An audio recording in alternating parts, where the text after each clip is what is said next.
Le lancement du web GPU sous Chrome est également une librairie parfaite pour cropper des images directement sur vos sites web. Bienvenue dans les actualités de la semaine du lundi 10 avril 2023. C'est parti. Bonjour à tous, c'est Brian de DevTheory, la chaîne pour devenir et rester un bon développeur JavaScript. On va donc commencer par parler des web GPU. Alors c'est une nouvelle fonctionnalité que Chrome vient de lancer et qui a duré à peu près 6 ans au niveau du développement de cette fonctionnalité-là. Donc c'est très long et c'est maintenant disponible sur Chrome dans la dernière version 113 qui est encore en bêta à l'heure où je parle.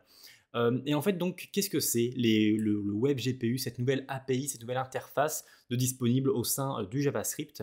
Eh bien, en fait, si on va un peu dans la documentation de MDN, eh bien, on peut voir ce graphique-là et on peut comprendre donc que le web GPU, eh bien, il s'agit d'un adaptateur pour accéder justement au native GPU, donc au processeur graphique de votre ordinateur directement en fait. Donc, c'est voilà, une interface, un adaptateur pour accéder au GPU, donc à votre carte graphique.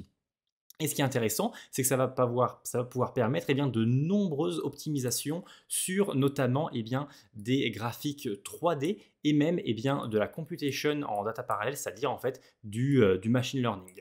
Donc on va avoir de nombreuses améliorations et d'optimisation au niveau des performances, à la fois donc des graphiques, des librairies graphiques comme par exemple Babylon ou alors 3.js, mais également sur des améliorations par rapport à des librairies comme TensorFlow, qui sont donc des librairies de machine learning. Ce qui permet encore une fois une démocratisation encore plus importante des sites web à la place des logiciels en fait natifs sur toutes les machines. Donc voilà, ça rend encore plus de choses possibles à travers le web, le fait que Web GPU soit directement intégré dans Chrome. Et c'est vraiment que le début, ça fait 6 ans qu'il bosse dessus et que maintenant c'est implémenté donc dans Chrome. Alors pour l'instant c'est seulement Chrome OS, Mac OS et Windows, donc pas encore de Linux, mais ça va normalement venir. Et il y aura d'autres fonctionnalités qui arriveront petit à petit. On peut même envoyer des feature requests directement. Et donc voilà en gros la nouvelle de ce web GPU sous Chrome qui est une grosse nouvelle, même si ça touche seulement certains types de librairies, ça fera vraiment une grosse amélioration pour ces librairies-là. Ensuite, cette semaine, la librairie de la semaine, elle s'appelle Advanced Cropper et c'est à la fois sur React et sur Vue. Alors, c'est vraiment une superbe librairie. On me l'a conseillé, on m'a envoyé un mail pour me dire cette librairie-là est vraiment intéressante, ce serait bien de la présenter. Et donc, effectivement, je vous la présente. Donc, si vos utilisateurs, vos clients ont certaines images à uploader et que vous voulez les cropper à un certain format, vous pouvez le faire directement au sein du navigateur avec tout un système front-end qui est déjà fait. Vous voyez, tout un component qui est déjà fait. Donc là, c'est en rectangle, mais on peut le changer par exemple pour un cercle ou on peut changer pour un carré ou quoi que ce soit. Donc là, vous voyez qu'on a un cercle, on peut zoomer, on peut décaler, etc. On peut faire un peu ce qu'on veut. On peut même décaler l'image, vous voyez, là, mettre une rotation, mettre un miroir des deux côtés. Il y a vraiment beaucoup de choses de possibles, quoi, avec également tout un component qui est déjà géré pour le mobile. Ça veut dire que là, on va pouvoir par exemple incliner même directement sous mobile ce qu'on veut. Et donc voilà, ça permet de faire tout ça. Et vous voyez, il y a plein d'interfaces différentes.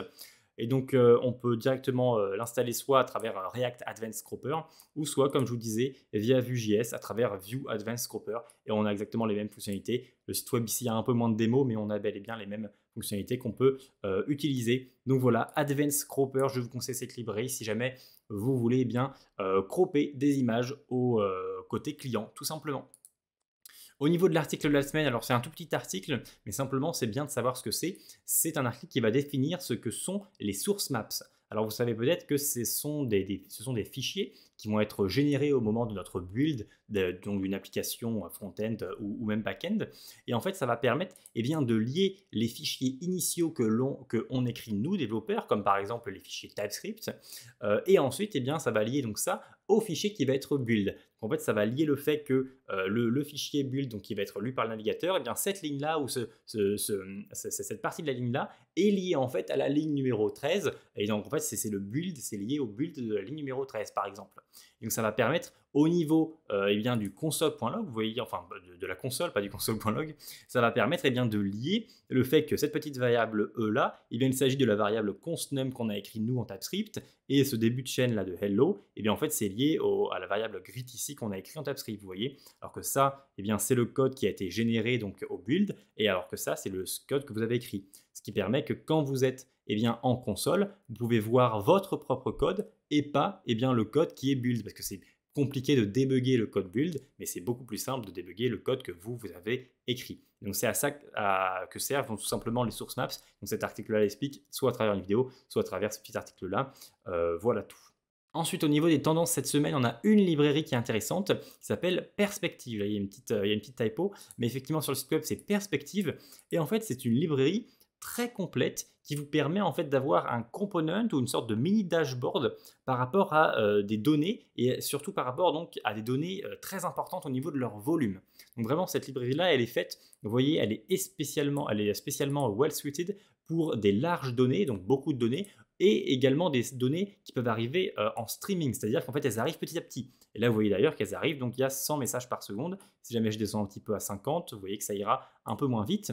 Et surtout on a différents types eh bien de dashboard, en fait, différents types de components. On a donc le Spark Grid, on a le Data Grid, on a le X-Bar, le Y-Line, et même le XY Scatter, ou même le Tree Map, par exemple, ou la Heatmap qui est assez intéressante. Mais la Tree Map, c'est aussi intéressante. Et donc voilà, on a ça, et donc ça, vous voyez que ça change petit à petit, mais on peut faire en sorte que ça ne change pas. Hein. Si jamais on pause, vous voyez qu'il n'y a aucune donnée qui arrive en streaming, et donc forcément, les données sont complètes. Et ce qui est intéressant, c'est que comme je vous disais, c'est un mini dashboard. En fait, on a énormément d'options sur les côtés pour tout changer. Donc je trouve cette librairie assez intéressante. Si jamais vous avez beaucoup de données et que vous ne voulez pas faire tout un component pour gérer tout ça, et bien en fait vous mettrez directement vos données dans Perspective et ça va un peu vous générer votre dashboard. C'est présent sous JavaScript mais également sous Python.